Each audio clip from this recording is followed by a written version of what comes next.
Starting with the name of Allah, who is the most beneficent and the most merciful. Dear students, welcome to the Quick Learn Academy by Rusa Iram.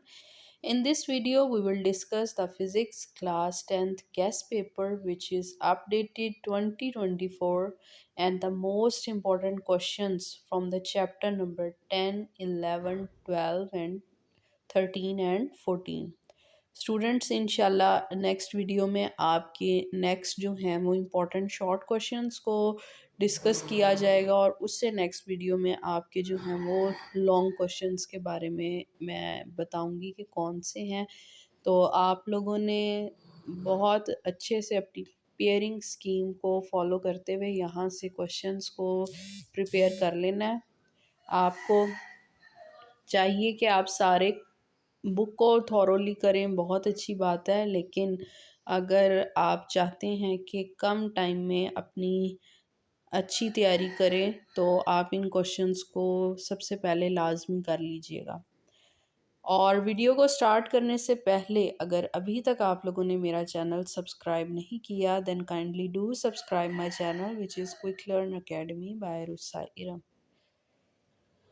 Now let's get start our short questions of chapter number 10. Chapter number 10 में सबसे पहले students आपने SHM यानी simple harmonic motion इसकी definition prepare कर लेनी है। Question number 2 is what is Hooke's law.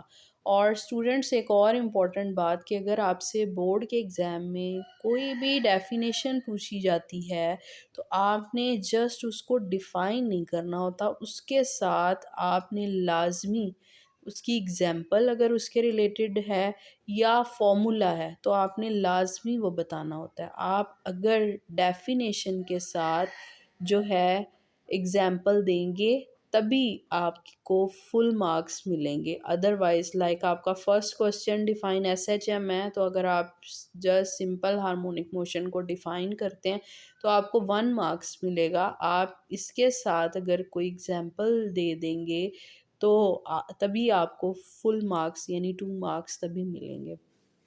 तो आपका पहला क्वेश्चन है define SHM।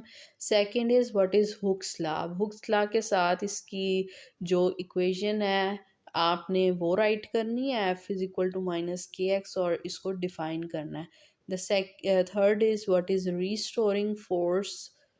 Fourth is write the features of SHM। अब अगर शॉर्ट में SHM के फीचर्स आए हैं तो आपने 5 या 6 नहीं राइट करने, आपने जस्ट 3 फीचर्स को राइट करना है। उसके बाद है define time period, frequency and the amplitude. इनकी डेफिनेशंस आपने कर लेनी है। पेपर में इस तरह तीनों इकट्ठी तो नहीं पूछी जाएंगी, लेकिन ये इंपॉर्टेंट है इसलिए मैंने इनको इकट्ठे लिख दिया है। उसके बाद है what are damped oscillations. Damped oscillations क्या होती हैं। उसके बाद स्टूडेंट्स आपकी नेक्स्ट डेफिनेशन है what is wave. Next question is how many types of waves are there. तो इसमें आपने इसकी जो टाइप्स हैं उनके नेम लिख देने हैं। कौन सी वेव्स की टाइप्स हैं, लॉन्गिट्यूडनल एंड ट्रांसवर्स वेव। उसके बाद है what are compression and rarefaction. ठीक है, इसको आपने डिफाइन करना है। What are crest and trough. The next is what is ripple tank. उससे नेक्स्ट है what is the diffraction and reflection. And the last question from the chapter number 10 is what is refraction. तो ये आपके बहुत easy से questions हैं। आपने सबसे पहले चैप्टर नंबर 10 के शॉर्ट जो हैं इनको बहुत अच्छे से रिवाइज कर लेना है अपने एग्ज़ाम की प्रेपरेशन के लिए। उसके बाद डियर स्टूडेंट्स देखते हैं chapter number 11 the important short questions. And the first question is what is loudness. Second is on which factor loudness depends, name them. आपने वो फैक्टर बताने हैं जिन पे लाउडनेस डिपेंड करती है, उनके नेम। तो आपने जब इस तरह का कोई क्वेश्चन हो तो आपने जस्ट उसका आंसर में उसके फैक्टर्स के नेम नहीं लिखने, बल्कि पहले आपने एक लाइन लाजमी लिखनी होती है, the factors upon which the loudness depends are given below. उसके बाद आपने इसके जो 3 फैक्टर्स बुक में मेंशन है उनको राइट करना है। उसके बाद आपका क्वेश्चन है what is pitch, quality and intensity. The next is what is reflection of sound. उसके बाद differentiate between noise and sound. ये मोस्ट इम्पॉर्टेंट क्वेश्चन है और ये काफ़ी दफ़ा आ चुका है आपके पेपर में। और उससे नेक्स्ट है what are the sources of noise pollution. और एक ये भी क्वेश्चन आ सकता है, यहाँ पे एक स्किप हो गया, कि how noise pollution can be reduce. ठीक है, नॉइज़ पोल्यूशन को किस तरह से हम लोग कम कर सकते हैं। The next question is what is the acoustic protection and the very next question is what is Audible frequency range. आपने इसको डिफ़ाइन करना है और उसके साथ साथ वो रेंज भी लिख देनी है। ठीक है, उसके बाद है what is ultrasound. The next is what are reverberations and the last question from the chapter number 11 is how the speed of sound can be calculated.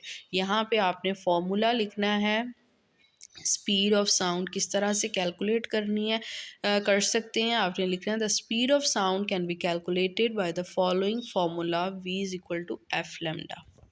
And the next important short questions from the chapter number 12 are what is reflection? Write the laws of reflection.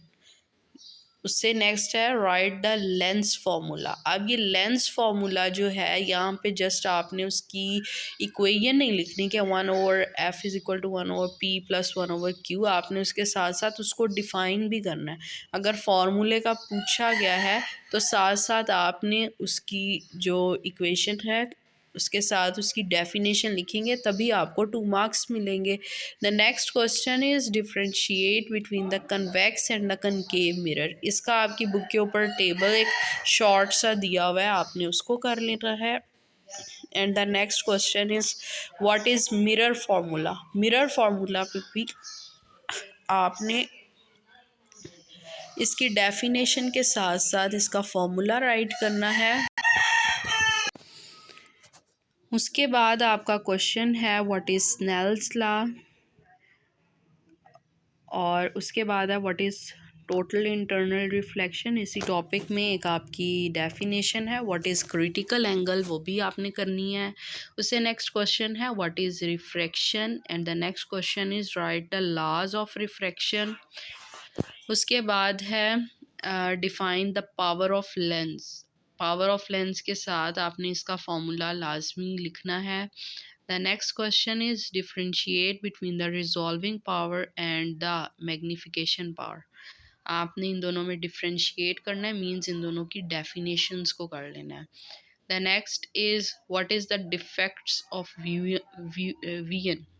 आपने vision के defect जो हैं इसकी definition लिखनी है। आपके इस chapter के लास्ट के ऊपर हाईलाइटेड डेफिनेशन है, आपने ये लिखनी है। उसके बाद है आपका differentiate between the near sightedness and the far sightedness, जिससे मायोपिया या हाइपरमेट्रोपिया भी कहा जाता है। आपने ये क्वेश्चन करना है। And the last question from the chapter number 12 is what is refractive index. उसके बाद डियर स्टूडेंट्स देखते हैं हम short questions from the chapter number 13। Name different types of capacitors. आपने यहाँ पे डिफरेंट जो टाइप्स हैं कैपेसिटर्स की उनका लिखना है। Right the uses of capacitors, right the Coulomb's law. यहाँ पे डेफिनेशन आपने लाजमी लिखनी है और उसके बाद उसकी मैथमेटिकल फॉर्म की हेडिंग दे के मैथमेटिकल फॉर्म लिखनी है। The next question is define static electricity and the next question is what is electrostatic induction, what is electroscope, what are the electric field lines and who introduced them। ठीक है, तो आपने ये लिखना है Michael Faraday ने ये introduce कराई थी और ये क्या होती हैं, इनके बारे में आपने लिखना है। इसकी definition what is the electric potential, उसके बाद है differentiate between the electric field and electric field intensity, उसके बाद है आपका what is the major cause of fire and explosion, उसके बाद है what is the electrostatic air cleaner, and the last question from the chapter number 13 is how equivalent capacitance of parallel या series combination can be find out. Parallel के हिसाब से भी ये question आ सकता है और सीरीज़ के भी, और अगर पैरेलल के रिलेटेड आएगा, पैरेलल के बारे में पूछा जाएगा तो आपने इस टॉपिक की जो फाइनल मैथमेटिकल फॉर्म या इक्वेशन है वो राइट करनी है, और अगर सीरीज़ के रिलेटेड पूछा जाएगा तो आपने सीरीज़ वाली इक्वेशन को लिखना है। उसके बाद डियर स्टूडेंट्स देख लेते हैं हम इस वीडियो का जो लास्ट चैप्टर है उसके बारे में। Most important short questions from the chapter number 14, and the first question is what are damped conditions. और इसी टॉपिक के अंदर डियर स्टूडेंट्स ये भी मेंशन है कि जब डैम कंडीशंस होती हैं तो किस तरह से जो रेजिस्टेंस ऑफ बॉडी है वो ड्रेस्टिकली डाउन हो जाती है, उसकी वैल्यू भी आपने एमसीक्यूज़ के लिए भी देख लेनी है, और इसके अंदर लिखने के लिए भी, इस क्वेश्चन में भी लिखने के लिए।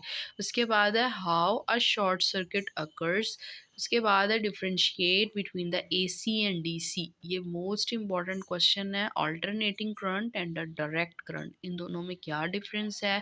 The next question is what is kilowatt hour, and the very next question is what is the electric power, what is joules law. अब जाउल्स लॉ की डेफिनेशन हाईलाइटेड इस टॉपिक में, उसके साथ साथ जो फाइनल इक्वेशन डेफिनेशन से ऊपर दी हुई है आपने वो लाजमी इसमें लिखनी है।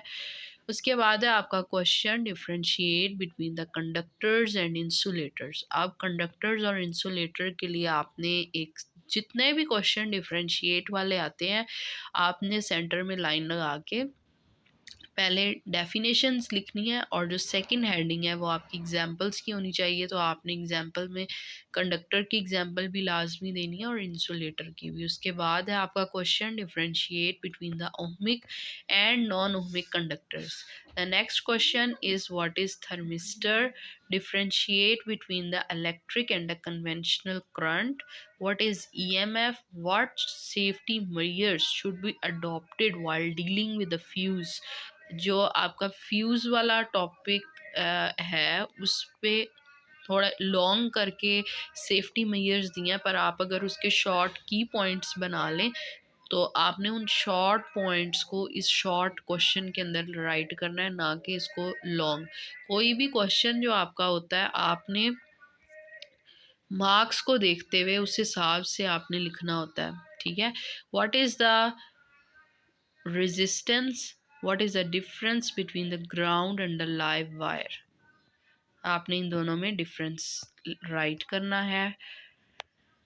और इंशाल्लाह डियर स्टूडेंट्स इसके बाद नेक्स्ट वीडियो में आपकी जो नेक्स्ट हाफ बुक है उसके रिमेनिंग इंपॉर्टेंट क्वेश्चंस मैं आपके साथ डिस्कस करूँगी। I hope you all like my video. If you like my video then do subscribe my channel which is Quick Learn Academy by Arusa Irab, and thank you so much for listening me.